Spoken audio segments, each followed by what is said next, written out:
আপনারা কি জানেন তারা মায়ের মন্দিরের পাশেই রয়েছে একটা বেদি, যে বেদিতে মা বছরে একদিন আসেন।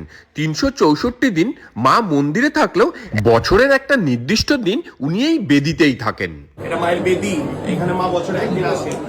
কোথায় রয়েছে এই বেদিটা, কোন নির্দিষ্ট দিনে মা এই বেদিতে আসেন, সেই সমস্ত কিছু জানাবো আপনাদেরকে। তার আগে ভিডিওটা যারা যারা দেখছেন এবং তারা মায়ের ভক্ত রয়েছেন, কমেন্ট বক্সে একবার জয় মা তারা লিখে দেবেন। লেক মলের পরে ভোজাড্ডা রেস্টুরেন্টের আরও একটা নতুন আউটলেট খুলে গেছে সল্টলেক সেক্টর 5, যেটা রয়েছে টেকনোপলিস বিল্ডিং এর পাশেই ওয়েবেল টাওয়ার 1-এ। আর সেই নতুন আউটলেট খোলার উপলক্ষে মায়ের আশীর্বাদ নিতে কদিন আগে আমরা পৌঁছে গিয়েছিলাম তারাপীঠে। আর সকাল সকাল পুজো দিতে পৌঁছে গেলাম তারা মায়ের মন্দিরের সামনে। আর তারপরে ভেতরে ঢুকতেই চারিদিকে একদম লক্ষ লক্ষ ভক্তের সমাগম। সামনের নাট মন্দিরেও প্রচুর মানুষ অপেক্ষা করছেন মাকে এক ঝলক দেখবেন বলে। আর এই মন্দির সংলগ্ন অঞ্চলে একটা অভূতপূর্ব শান্তি রয়েছে, যেটা গেলেই কিন্তু ফিল করা যায়। এই লক্ষ লক্ষ মানুষের ভিড়, আর সেই ভিড় ঠেলে আমরা আস্তে আস্তে ঢুকলাম মায়ের মন্দিরের ভিতরে।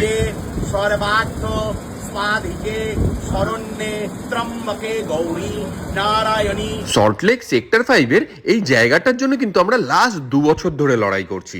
বিভিন্ন বাধা বিঘ্নর জন্য সেটার হাতে আসছিল না। শেষবার যখন মায়ের দর্শনে গিয়েছিলাম, মাকে বলে এসেছিলাম যে তুমি ওই জায়গাটা হাতে পাইয়ে দাও, আমি এসে আবার তোমার পুজো দিয়ে যাব। আর মায়ের কি মহিমা দেখুন, সেই মনস্কামনা কিন্তু পূর্ণ হয়ে গেল। কিন্তু বিভিন্ন কাজের চাপে তারাপীঠ আর যাওয়াই হচ্ছিল না।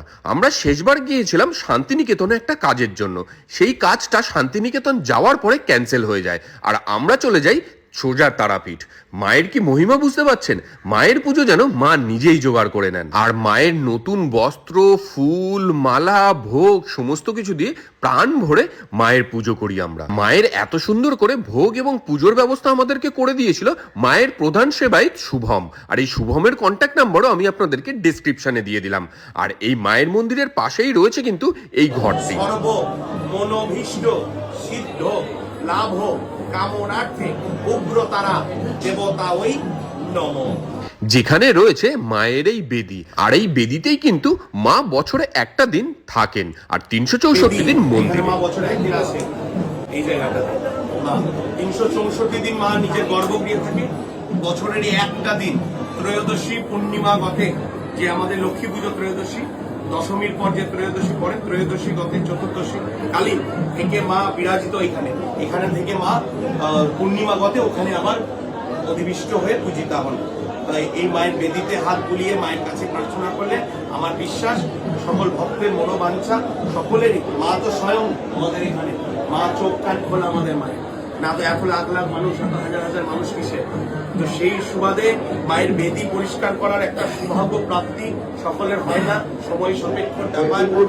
তোমার আজকে হয়েছে মায়ের প্রাণে, মায়ের ইচ্ছায় প্রত্যেকটা মায়ের সেবা করে, মালিশ করে, বেদিতে মালিশ করে। তারা ব্রহ্মময়ী কৃপাময়ী দেবী, তারে প্রচুদয়া তারা ওই ভোজাড্ডার যতজন মেম্বার আছে প্রত্যেকের ভালো হোক, প্রত্যেকের কৃপা করুক, প্রত্যেকের উপরে মা কৃপা বর্ষিত হোক, সকলে ভালো থাকে। ভোজাড্ডার সকল মেম্বার এবং ফলোয়ার্সদের জন্য কামনা করলাম যাতে সকলের ভালো হয়। এই পরিবার যেন সারা জীবন অটুট থাকে, এইভাবেই যেন মায়ের চরণে প্রার্থনা করি, যেন সারা জীবন একসাথে ঐক্যবদ্ধভাবে সারা জীবন করতে পারি। আর এই ভোজাড্ডা রেস্টুরেন্ট সেক্টর 5-এর কন্ট্যাক্ট নাম্বার এবং শিবমের কন্ট্যাক্ট নাম্বার দুটোই রইল ডেসক্রিপশনে। কেমন লাগলো ভিডিওটা জানাতে ভুলবেন না।